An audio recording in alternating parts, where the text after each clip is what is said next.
Bonjour à tous! Dans cette vidéo, je vais vous expliquer comment est-ce qu'on peut facilement écrire la réaction qui permet de fabriquer un sel. Alors je vais prendre un petit exemple. Moi j'aimerais bien fabriquer le sel PbOH2. Donc, si je regarde dans mon tableau de solubilité, le plomb se trouve ici et le OH, l'hydroxyde, se trouve ici. Donc, PbOH2 est bien quelque chose de solide puisqu'il y a une petite boule noire ici. Donc je peux indiquer que PbOH2 est un solide. Pour fabriquer du PbOH2, je vais avoir besoin de plomb, de l'ion plomb Pb2+, et de l'ion OH-. Je vais avoir besoin de 2 OH- vu qu'il y a 2 OH- dans PbOH2. Alors, la façon la plus simple de l'écrire, en fait, c'est simplement de prendre Pb2+, et 2 OH-, et hop, ça fait du PbOH2. Alors c'est pas faux, c'est même juste, sauf que si je me retrouve en laboratoire, je vais jamais retrouver juste du Pb2+ dans un bocal disponible, et je vais jamais retrouver du OH- dans un autre bocal disponible que je peux mélanger. On n'a jamais des choses ioniques qui sont disponibles comme ça au laboratoire. Ça se trouve toujours sous forme de solution neutre. Et donc il va toujours y avoir un contre-ion avec le Pb2+, donc il va y avoir quelque chose de négatif ici pour contrebalancer le positif, la charge positive du plomb, et il va y avoir quelque chose de positif avec le OH- pour contrebalancer sa charge négative et qu'au total ce soit neutre.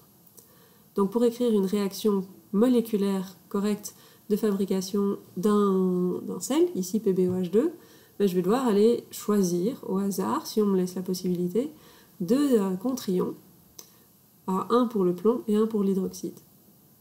Alors je vais commencer par celui pour le plomb. Donc je dois regarder dans la colonne du plomb quels sont les contre-ions, donc ici les anions disponibles, qui permettent au plomb d'être sous forme aqueuse. Donc j'en ai deux ici seulement, l'acétate et le nitrate. Alors par défaut, je vais choisir le nitrate qui lui en fait est toujours disponible. Si vous regardez toute la ligne ici avec le nitrate, les nitrates ils forment toujours des solutions aqueuses. Donc le contre-ion par défaut, entre guillemets, peut toujours être le nitrate. Et donc je peux écrire le PbNO3. Donc je vérifie bien mes valences. Le Pb c'est valence 2, le nitrate c'est valence 1, donc j'ai besoin de 2 nitrates pour un plomb. Ça c'est quelque chose que je peux trouver au laboratoire sous forme aqueuse. Je peux avoir des solutions de nitrate de plomb.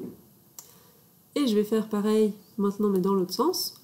Le OH-, l'hydroxyde, je vais choisir parmi les 4 possibilités de contre-ions, de cations, il y en a encore un là, j'ai oublié, les 5 possibilités de cations qui forment une solution aqueuse avec de l'hydroxyde.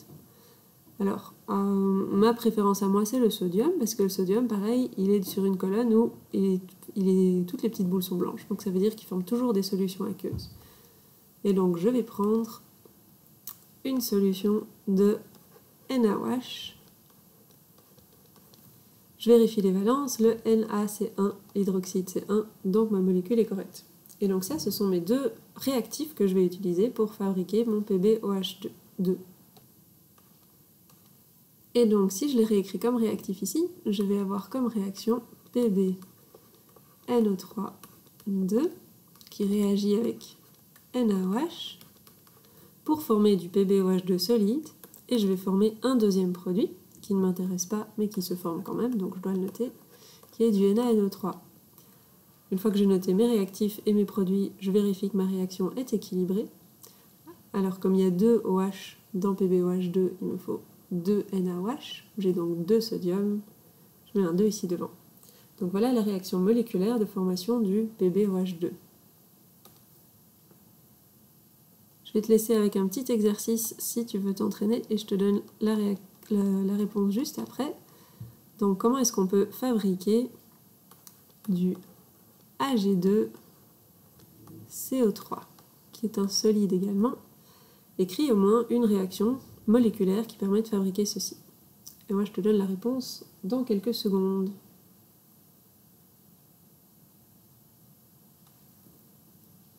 Voilà la réponse, enfin une réponse possible. Donc de nouveau, moi j'ai choisi le nitrate et le sodium comme contre-ions, mais tu peux en avoir choisi d'autres.